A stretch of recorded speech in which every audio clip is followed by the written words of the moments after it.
Joyce, bienvenue dans ce nouvel épisode de Votre Gloire d'antan. Attention, qui vous spécial parce qu'il nous permet nous ban compatriotes qui démarre ce carrière dans les années 70, il quitte Maurice dans les années 80, d'ailleurs qui continue à évoluer artistiquement à l'étranger, plus exactement en France. Et je vous parle de Monsieur Eddie Caramedo, qui est auteur, compositeur, chanteur, écrivain et aussi poète. Et aujourd'hui, on a le plaisir pour aller avec nous.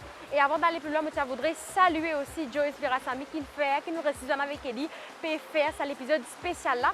Et vous l'aurez compris, il a un super décor naturel. C'est la rivière de Saint-Paul. Allez, restez avec moi pour nous rencontrer Eddie un peu plus en profondeur. Salut Eddie, ça va? Salut, merci de cet honneur, un grand honneur pour moi. Donc, et dans un endroit pareil, Ouais. donc, qui retrace un petit peu mon histoire. Et c'est une chanson au bord de la rivière. Qu'on va en parler un peu plus en profondeur. Exactement. Ni les marins ne viennent pas, parce que les navires passent pas, ils accostent d'autres rives.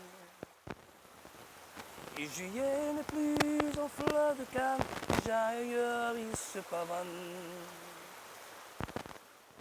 Je vais pour ces vieilles images qui traînent encore au fond des caves. Elles rallumeront de flammes les souvenirs des anciens paysans. Alors, je disais en début d'émission, auteur, compositeur, chanteur, écrivain, poète. Raconte-nous comment Eddie il tombe dans sa marmite artistique là. Marmite artistique là, c'est mon papa qui nous donne. Ouais. Donc, pour marmite là, je vais faire une bouillabaisse qui est là. Donc, et là, je suis devenu donc, auteur, compositeur et créateur donc, de plein de choses. Dans sa marmite là, tu sais, là, mon papa aussi, il s'est créé des banjos. Il en a créé donc plusieurs, au moins 250 à peu près. Et puis donc, moi, mon gain, c'est héritage. Hein? Donc, héritage de la musique et puis de l'écriture aussi. Alors, si je bien comprends aussi, tu as démarré ton carrière dans les années 70. Oui, c'est ça, ouais, dans les années 70, à jouer dans Bâle, dans Fancy Fair. À l'époque, pas trop jouer dans un restaurant, mais plutôt dans les hôtels. Donc, on jouait beaucoup dans les hôtels avec un paquet de collègues. Après, il a fallu quand même prendre le large, comme on dit. Et j'ai pris le large donc, en allant en France et puis donc, pour faire carrière, donc une carrière européenne. Tourne, tourne, tourne, elle tourne autour d'elle-même. Noyée dans sa bulle, elle joue à la sirène. Mon regard l'invite, mais elle m'évite. Elle s'éclipse et elle s'efface de la piste. Elle me laisse, elle me laisse, elle me laisse danser tout seul. Elle me laisse, elle me laisse, elle me laisse planer tout seul. Elle me laisse, elle me laisse, elle me laisse danser tout seul. Comme une hirondelle dépourvue d'aile. Elle me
l'époque qu'Eddie décide pour quitter Maurice dans les années 80, c'est ça? Oui, on quitte Maurice début 80. Après donc quelques concours ici à droite, à gauche que j'avais gagnés. Moitié Centre Charles Baudelaire, aussi animateur. Et là, j'avais rencontré pas mal d'artistes donc, qui venaient de France. Et puis qui me disaient donc si tu veux faire carrière, il faut partir. Et là, on prend un bateau, on rame, on arrive en France. Et en 1983, tu remportes le Grand Prix découverte RFI avec ce souvenir des anciennes paysannes. Ouais, souvenir des anciennes paysannes. Voilà. Raconte-nous cette chanson, raconte-nous ce texte. Écoute, là, on est au bord d'une rivière. Et la chanson, donc, le début de la chanson qui commence et qui dit ni les rivières ne coulent plus, ni les violons ne chantent plus. Mais c'est une poésie, hein. Comment me dire, tout le temps, je ne sais pas dessiner. Bon, par contre, dessiner. Mais je peux dessiner avec plume, avec un stylo, et puis donc écrire, trouver des mots qui sonnent, qui résonnent, et qui mettent de l'émotion aussi, qui apportent beaucoup de choses donc, en images. Et cette chanson, donc, beaucoup de gens donc, la connaissent. Même, pour moi, c'est une marque, c'est une référence aussi. Donc, quand j'arrive ici, donc, beaucoup de gens donc, me parlent de cette chanson.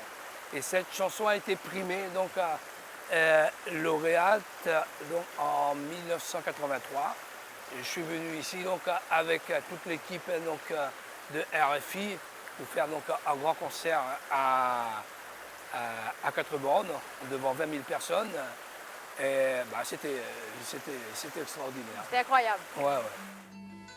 Ni les rivières ne coulent plus, ni les violons ne chantent plus. Ils ont tous cessé de vivre. Ni les marins ne viennent pas, parce que les navires passent pas. Ils accostent d'autres rives. Juillet n'est plus un fleur de canne, les gens ils se pavanent. Je vais recoudre ces vieilles images qui traînent encore au fond des caves. Elles allumeront de flammes des souvenirs des anciennes paysannes.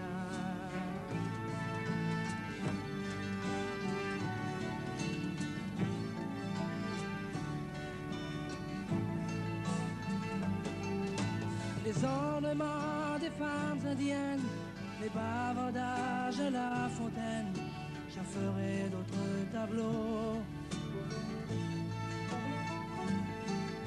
Marins, pêcheurs et courtisanes se donneront des nuits de flammes et j'aurai le cœur tout haut.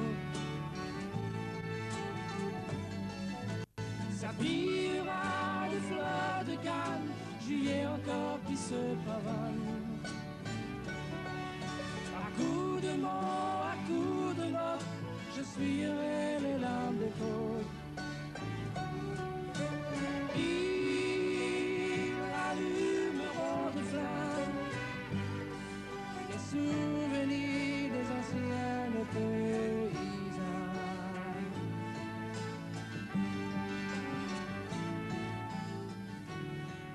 En tant qu'un poète, un écrivain, un auteur, un chanteur, un compositeur,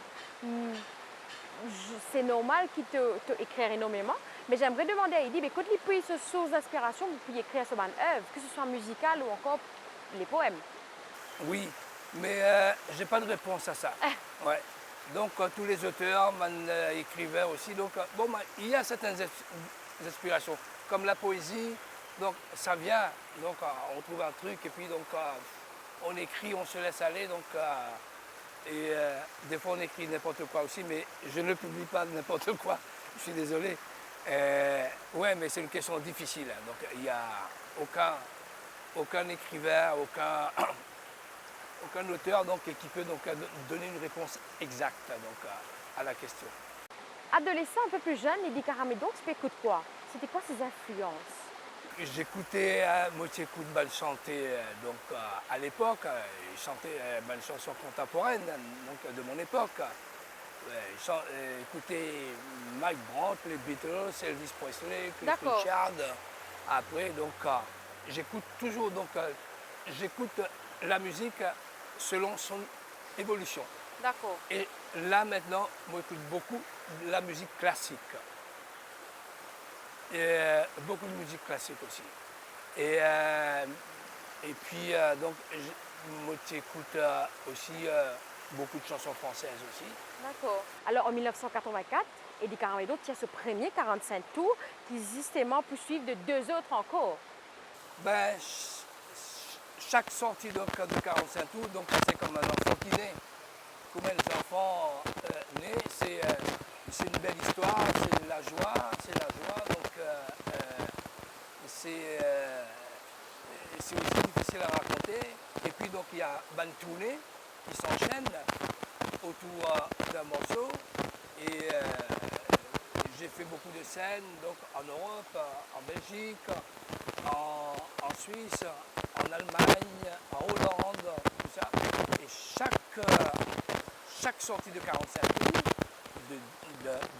d'un morceau, donc inexorablement, c'est-à-dire automatiquement, et là, une tournée, beaucoup de voyages, beaucoup de rencontres avec d'autres musiciens, des auteurs, d'autres chanteurs aussi, donc un chanteur même connu ou pas connu.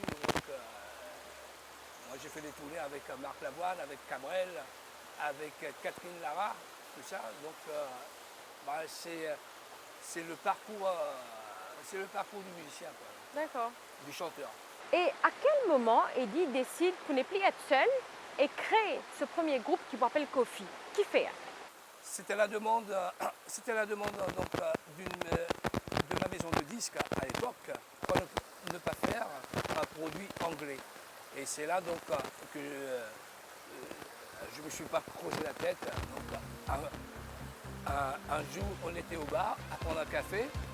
Mes copains, donc mes musiciens me disent donc, comment on va appeler le groupe? J'ai dit Kofi. Aussi simple que ça. Aussi simple que ça. Tell me why you're not there.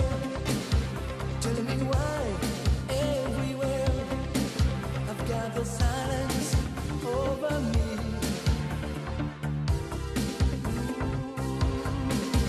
You don't phone anymore, and I'm alone like before. In that home, it's like a long song. It's like a long song. I feel that it is just a comedy, just a comedy. That you don't stop playing with me, stop playing with me. Et suivi de Kofi, il y a un autre groupe qui a encore Eddie créé, c'est qui s'appelle Ayo. Et qui, quand on écoute ça, il sonne tellement mauricien. Ayo, c'était pareil. La maison de disques, elle me dit donc, voilà, fais-nous un produit mauricien, Sega, un peu européanisé. Je dis, écoute, tout le monde dit Ayo, Ayo, Ayo, à l'île Maurice. Et c'est là que j'ai appelé donc le groupe Ayo. Donc ce groupe-là, il a 6 titres, 6 morceaux, donc, qui sont un petit peu donc Sega, mais Sega européanisé. Alors, comment décrirais-tu le style, le genre musical de Eddie? Pour moi, c'est à l'heure actuelle, c'est du hip-hop. Hein. Donc, pour moi, c'est de la grande variété, les grandes voix. Moi, content, qui est la voix, les grands chanteurs, donc à voix. Et pour moi, donc, comme Phil Collins, c'était ma référence aussi. Et puis maintenant, il y a beaucoup de chanteurs, donc même pas qu'on les autres noms, mais les autres chantaient. Mais, et puis moi, pour moi, c'est la plus belle voix actuelle, c'est Lady Gaga. Il n'y a pas Il n'y a pas de... C'est vrai qu'elle a une voix puissante quand même. À côté de ton œuvre musicale, tu as tellement d'œuvres poétiques aussi. Tu écris aussi des poèmes, des livres. Alors, raconte-nous un peu de ton œuvre poétique à ce là. J'ai été primé, Baleine, une de moi. J'ai eu 2 prix en France sur un poème, Jasmin d'argent. Et puis le deuxième, j'ai eu le prix de la Dordogne, du département de la Dordogne en France. Et poème qui s'appelle Ailleurs. Et dis-nous, qu'est-ce que ça signifie pour toi que te travail être remarqué, être récompensé? Ah ben, c'est le plus grand bonheur, hein. C'est le plus grand bonheur. Donc, bien atteindre récompense après l'effort. C'est chaque chose que je fais, donc je prends du plaisir et je prends du plaisir à recevoir aussi donc la récompense, quoi. Peut-être là, tu cause-nous, partage avec nous une œuvre dont tu es le plus fier. Pour moi, ça reste souvenir des anciennes paysannes. Et avec cette carte, tout le monde ici à l'île Maurice me connaissent et aussi quelques-uns en Europe. Alors, 50 cela, en 2019, tu décides pour une œuvre autobiographique qui s'appelle Lettre à toi-même. Ouais, Lettre à toi-même, c'est. Je me suis mis en face d'un miroir et puis je me parle à moi-même, à la deuxième personne. Je me raconte la vie, là où je suis né, mes parents, mes frères, sœurs, la vie familiale, mon départ vers l'Europe, les retours, ma carrière, le début de ma carrière en France, les tournées, les déboires, les joies, les malheurs et les bonheurs, donc tout ce qu'il y a. Et cette année 2024, tu es de passage, on va dire tu es de retour, surtout à Maurice, pour présenter deux œuvres. C'est ton mini-album avec 5 titres Évasion et aussi ton livre, ton 3e livre exactement, L'Ami Caporal. Raconte-nous ça des œuvres. Là, nous commençons par L'Ami Caporal. L'Ami Caporal, Lindsay Lapère, qui a connu un drame familial. Oui. Étant mon apprendre sa nouvelle là, et je ne suis pas resté indifférent donc à vouloir parler donc de ce gars qui était un gaillard tout le temps souriant, qui était donc l'ami de Dayal, mais qui était aussi donc le bras droit de Dayal, de Raj Dayal. Je parle des deux dans le livre, de leur amitié et de mon amitié aussi à Lindsay et à sa famille.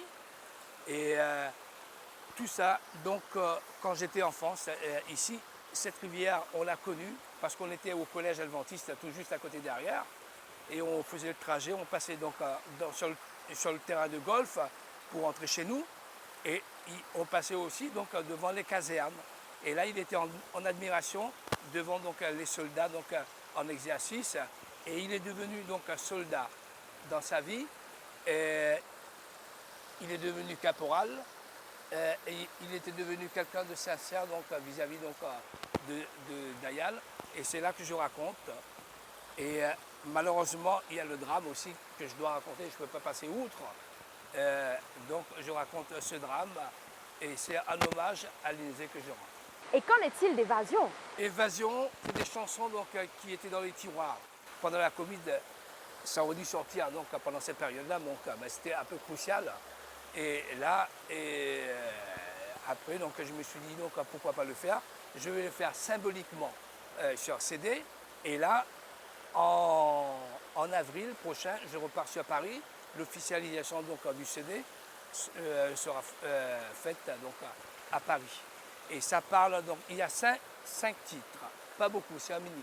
Donc je prendrai donc au fur et à mesure à sortir donc les véhicules par véhicule. D'accord. Et dis-nous, tu arrives à la fin de l'émission. C'est quoi le secret pour devenir un bon poète, un bon écrivain, un bon chanteur? Non, ça vient comme ça. Ça naît, ça sort de rien. Et puis donc ça devient quelque chose après. Donc, Et si on dit et un conseil pour donner à la jeunesse mauricienne, c'est quoi le conseil? Ben, à mon époque, c'était difficile de faire la musique à l'île Maurice. Donc maintenant, tout le monde a la possibilité donc, de faire. Mais il faut faire bien. Mais il y a des bons trucs, il y a des bons Sega qui se font, j'aime bien. Et il y a aussi beaucoup de choses, mais pour donner conseil à des musiciens, je ne sais pas quel conseil, donc après c'est inné. Hein. Ben, merci beaucoup, Eddie Caramedo. C'est un plaisir pour moi, me penser, mes téléspectateurs aussi. Ben, moi aussi, qui les compteurs pour retrouver tous les autres l'écran. Merci beaucoup pour sa partage aujourd'hui là. Merci Nikita et merci à toute l'équipe sympathique. Et quand tu reviens, le tu nous fais public. savoir Bien sûr, pour d'autres projets. Bien Plaisir sûr. partagé. Merci beaucoup. merci beaucoup.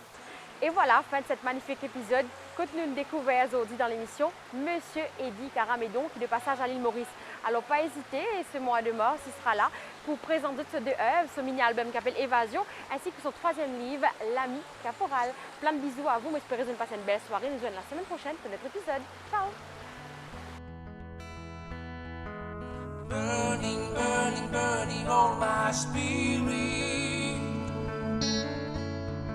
I have to find the light that can strike it. Loneliness is a bad friend who cannot drive me clean. No one else I knew could stop my way to no ending.